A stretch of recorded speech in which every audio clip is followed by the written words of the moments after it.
Assalomu alaykum, qadri baland qadrdonlarim. Qaranglar, sizlarga bepul video darslikka tayyorgarlik ko'ryapman. Bu Kinder menda sal kattaroq ekan.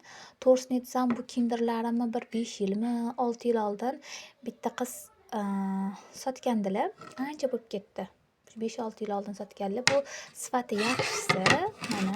Menda shu kattarog'i bor ekan. Mana orqasi faner, hech qanaqa rasmi yo'q.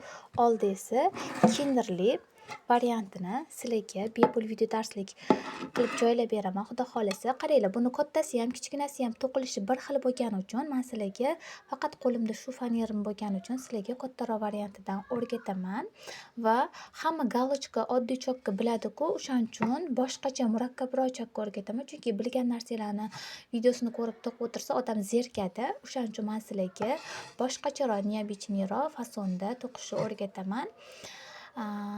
Balki qizildan to'qirman, balki sariqdan. Nima deb o'ylaysizlar? Qaysi rangdan to'qsam chiroyli chiqadi? Qaysi rangdan to'qiymiz buni? Mana. Xohlasanglar bunday kichkinalarini olsanglar ham bo'ladi. To'qilishi bir xil. Xudo xolasa sizlar bilan shuni bepul video darsligini joylayman. Sizlar qo'llab-quvvatlab duo qilib tursanglar bo'ldi.